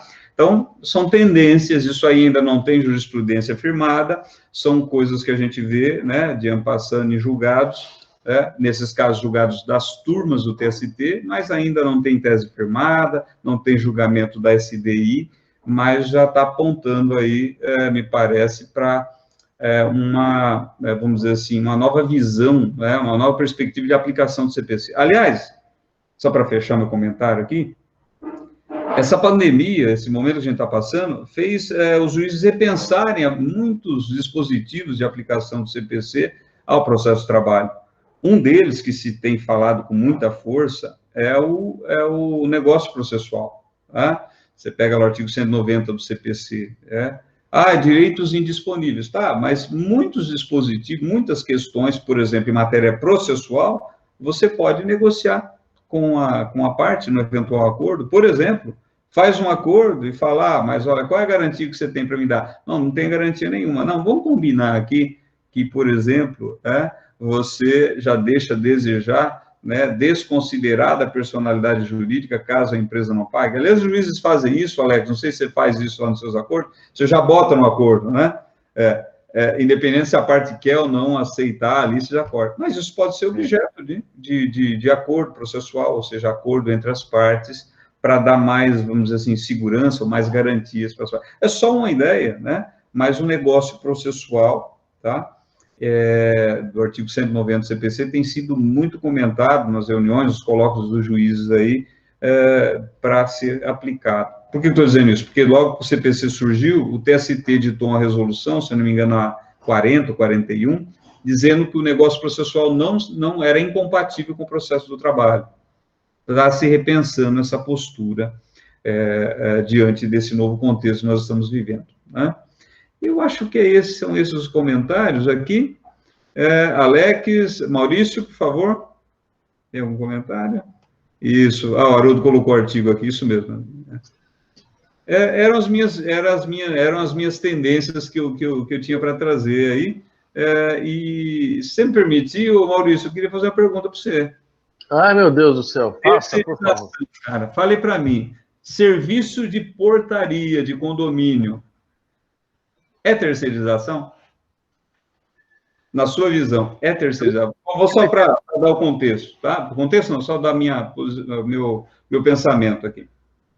Estou dizendo isso por conta das alterações legislativas na Lei 6.019, tudo bem? Não faz parte da atividade de um condomínio, aliás, a atividade de condomínio, ele não tem atividade econômica, tá? Se não é atividade econômica, se não tem, aliás, atividade econômica, a portaria seria terceirização ou seria mera contratação de prestação de serviço especializado? E se for assim, estou chegando aonde? Não haveria, vamos dizer assim, responsabilização subsidiária nos termos da Lei 6.019. Tudo bem? Mas qual é a sua visão? Eu acho que é uma boa tese para advogado e reclamante. Reclamada, não é reclamada. Reclamada, mas enfim, eu entendo que ficaria muito complicado você tratar desigualmente um profissional que realiza uma vigilância, por exemplo, na portaria de uma fábrica e comparativamente ao mesmo profissional que eventualmente até faça periodicamente também a segurança na portaria de um condomínio. Eu acho difícil descaracterizar a proximidade das atividades, lembrando até mesmo que a atividade de vigilância, né, de segurança e de vigilância, ela é tratada lá pela lei especial. Inclusive, a própria lei 6.019 de 74, a nova, ela excepciona, né, no seu final, a aplicabilidade dessas regras de terceirização aos serviços de vigilância, né, se não me falha a memória. Estou até com o texto de lei aqui para confirmar isso daí. Então, eu acho que é muito difícil, até sobre o ponto de vista fático, lembrando sempre que a primazia da realidade é uma regra fundamental do direito do trabalho. E quem já foi meu aluno provavelmente deve estar dando risada nesse momento, porque estão cansados de me ouvir repetir esse mantra. Mas, de qualquer forma... Você acha que rolaria? Eu acho que não. Eu tenho pensado bastante nessa posição, porque, assim, veja bem, o condomínio, como outras entidades, condomínio é uma entidade meio esquisita, né? Não tem personalidade jurídica, mas tem lá a sua direção, que constitui uma associação. Então, na verdade, quando eu falo condomínio, leia essa associação, porque condomínios são bem poucos, né? Condomínio no sentido formal da associação. Como a associação ela não tem fins lucrativos, embora ela possa ser empregadora, tá? E com base na Lei 6.019, que deu essa nova configuração de terceirização, e eu estou começando, assim, não entendo, ainda não fechei entendimento, mas estou começando a pensar que não existe mandamento legal, percebam, e a súmula 331 não se aplicaria, porque isso não é terceirização. Terceiriza-se aquilo que, em princípio, era para que eu fizesse, percebe? Se aquilo não está incluído no rol das minhas obrigações ou das situações que eu deveria estar fazendo, aquilo eu não estou terceirizando. Terceiriza-se aquilo que, em princípio, eu deveria estar fazendo. Se isso não para eu estar fazendo, o que eu estou fazendo é uma contratação de prestação de serviço direta e não terceirização. Mas é só uma ideia, gente, só para ficar, tá? A gente começa a pensar coisas bobas aí e quem sabe...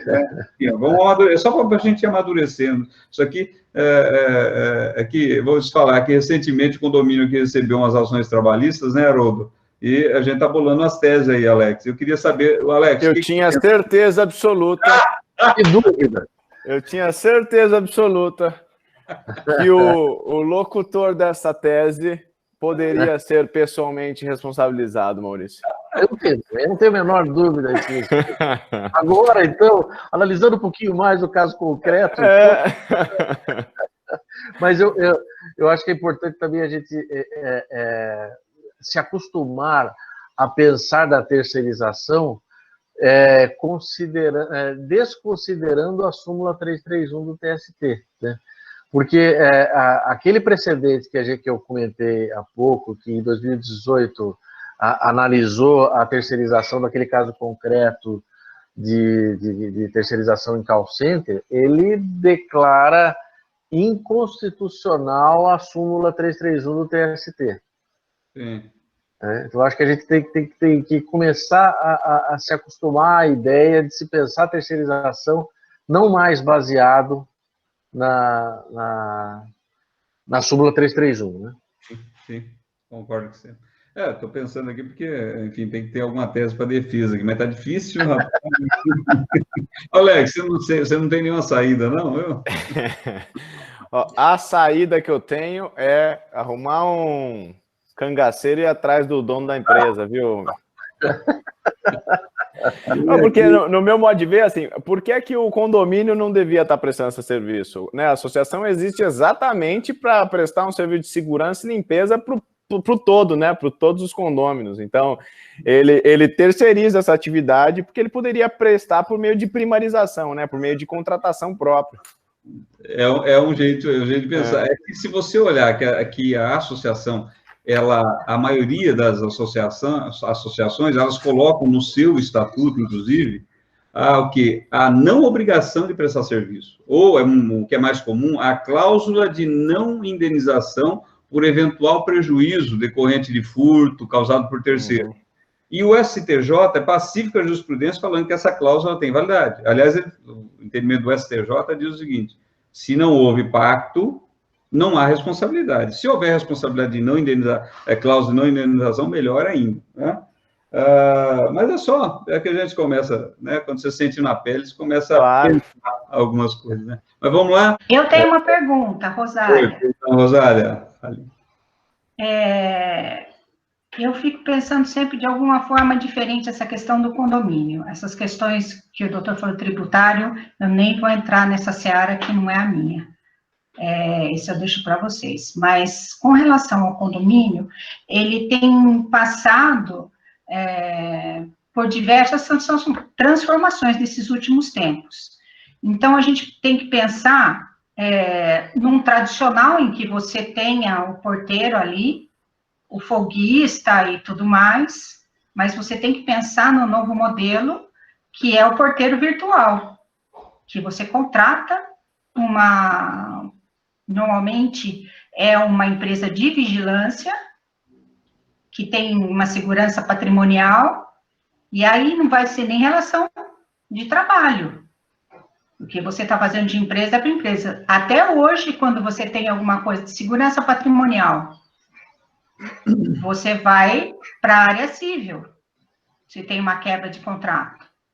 O porteiro virtual, você não sabe nem quem está do outro lado, você não tem uma relação. Como é que você vai poder implementar que ele é terceirizado? Eu acho que é uma relação até civil. Você contratou uma empresa para fazer a vigilância e a portaria virtual com câmera, quem é que está lá circulando e fazendo algum resgate, algum resgate tecnológico. Normalmente você tem digital, o próprio morador autoriza a entrada, então você vai ter alguns meandros que vai começar a ficar diferente essa relação do condomínio. E a sua situação, Romeu, não está fácil não, hein? Coitado, amigo, eu vou até pensar em alguma saída para você também, tá? Mas, assim, eu gostaria que vocês olhassem essa ótica que eu dei, se acham que isso tem alguma relevância nesse pensar, especialmente você, Alex, que é do judiciário trabalhista, como talvez vai ser esse olhar? porque todos vocês trabalham muito com direito do trabalho, eu faço mais civil, então eu tenho sempre um olhar mais para o civil. Então eu gostaria que vocês dessem essa visão para mim, por favor. Alex, com a palavra, Alex. Oi. Olá, Rosália, tudo bem?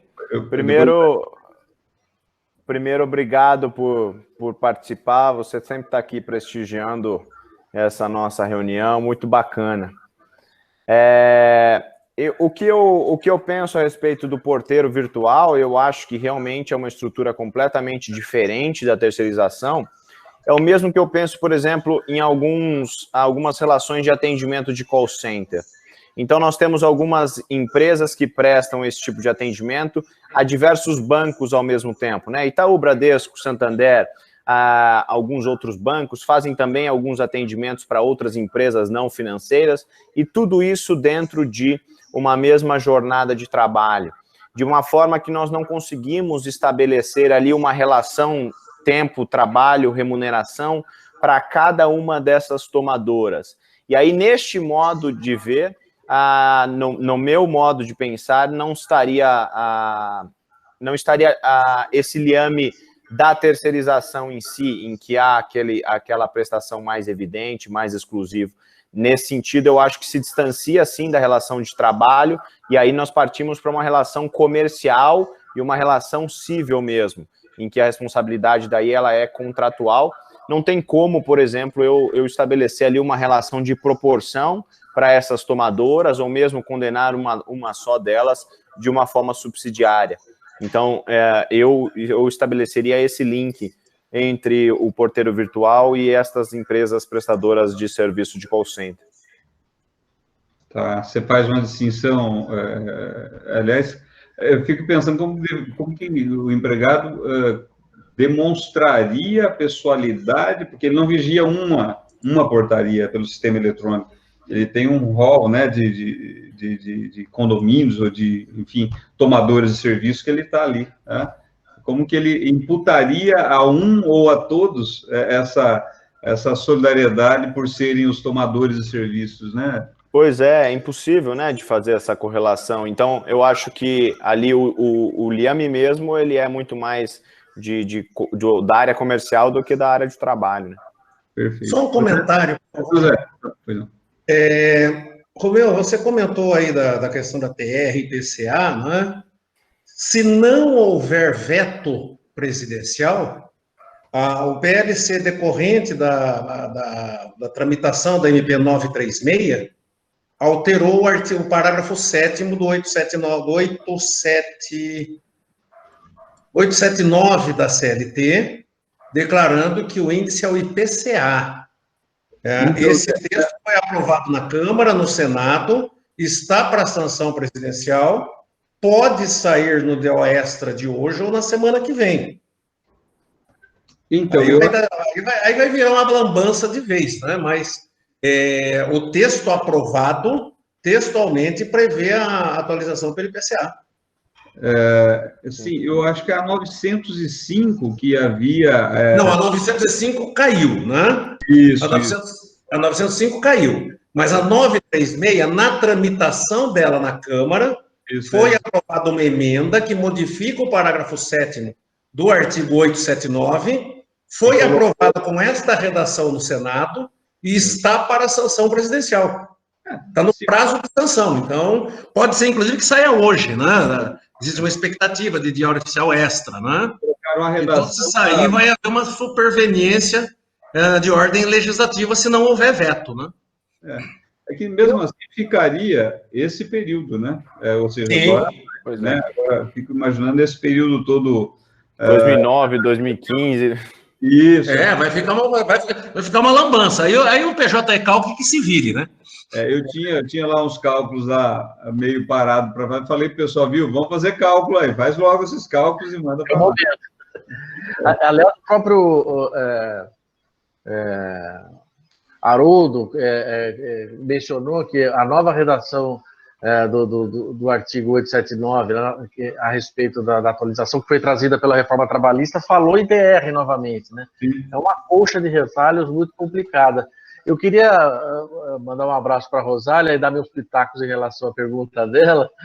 E para dizer que, assim, respeitando a opinião do Alex e sua também, eu acho que, assim, na hipótese de vigilância à distância, a terceirização ela é exatamente a mesma, apenas com um detalhe, com uma maior dificuldade de comprovação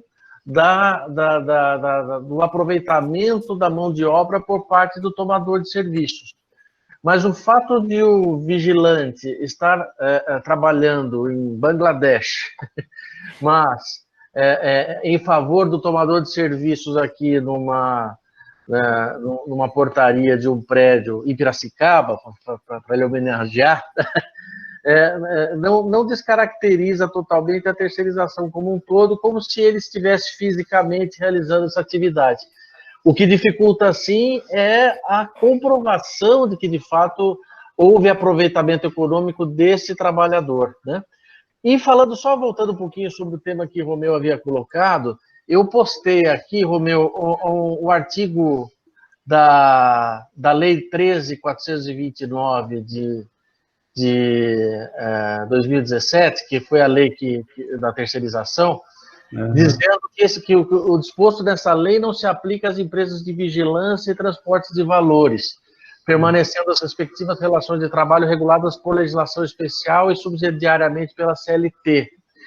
E aí, quando você vai na 7.102, lá, se não me engano, no parágrafo 2º do artigo 10, ele fala que esse tipo de prestação de serviço pode ser feita também para residências e para entidades sem fins lucrativos. Sim, é que no caso da portaria, Maurício, ele não se encaixa naquela... parece que o conceito de porteiro, vamos dizer assim, ressalvado o caso concreto, mas o caso do porteiro que não tem a função de sair, de fazer a ronda, de vigiar patrimonial. Me parece que a gente poderia excluir a aplicação dessa lei aí. Mas, mais uma vez, foi só um pensamento que me veio, me parece... O caso da Rosália me parece um pouquinho, assim, diferente, por quê?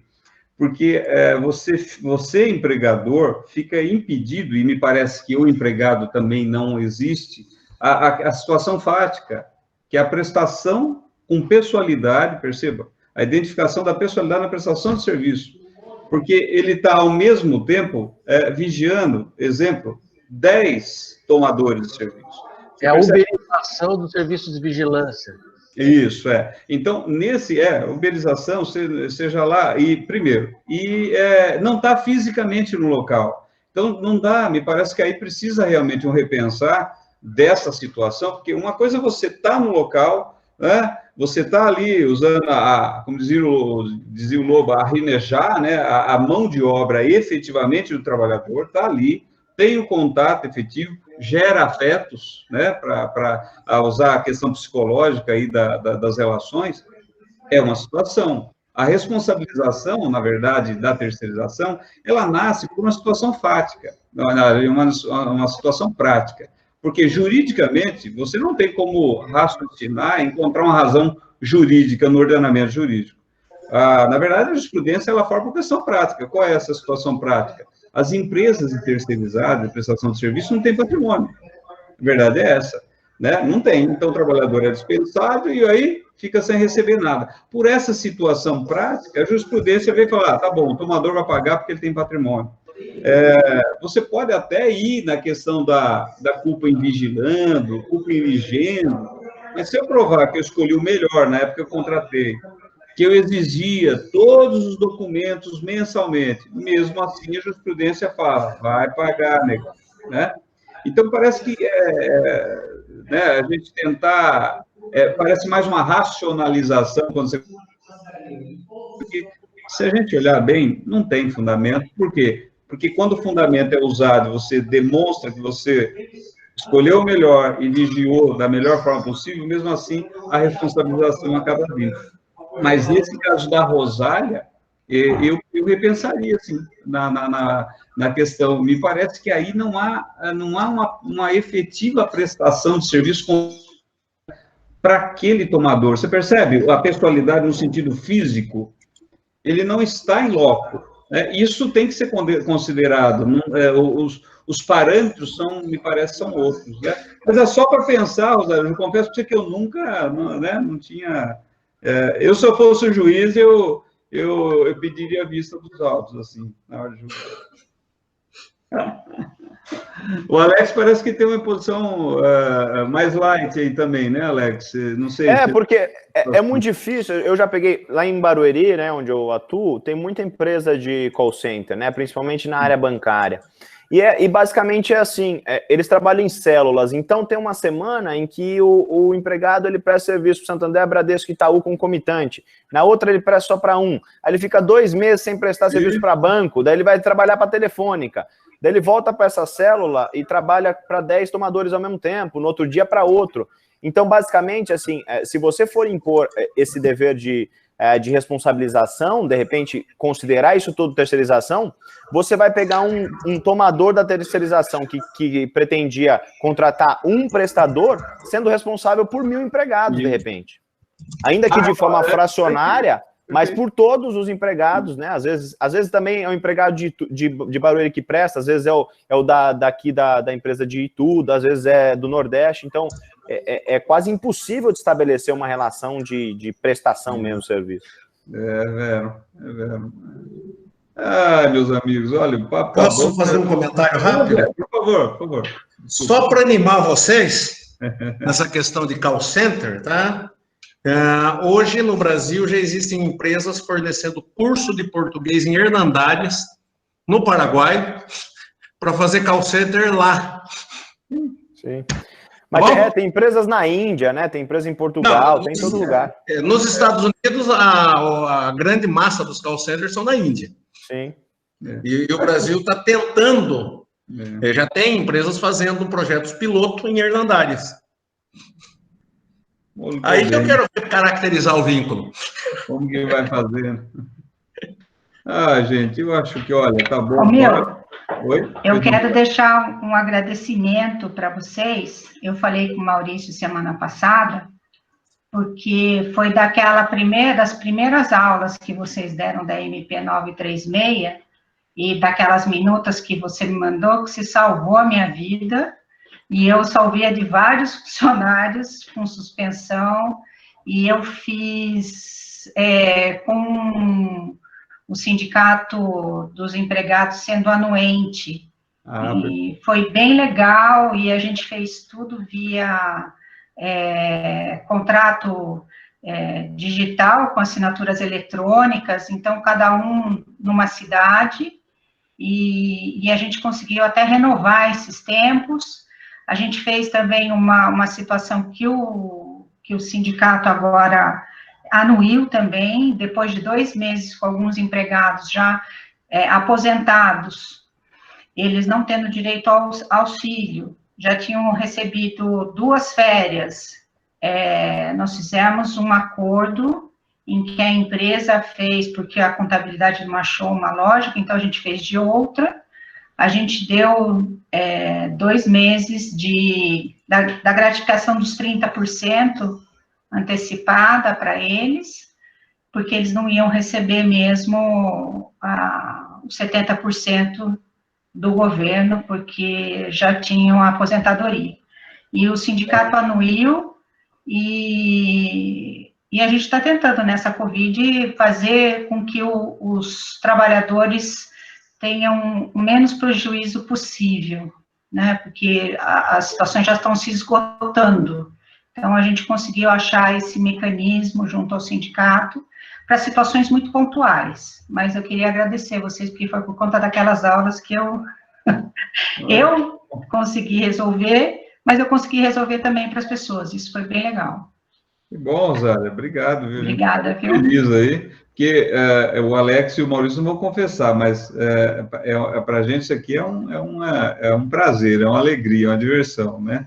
E quando a gente fica sabendo que efetivamente está ajudando, né, alguns colegas, essa a alegria maior ainda, né, Maurício? Né, Alex? Especialmente de uma pessoa tão brilhantemente formada pela turma Sobral Pinto. É verdade, é uma alegria muito grande e eu fico muito feliz com esse retorno, Rosália. Obrigado mesmo, viu?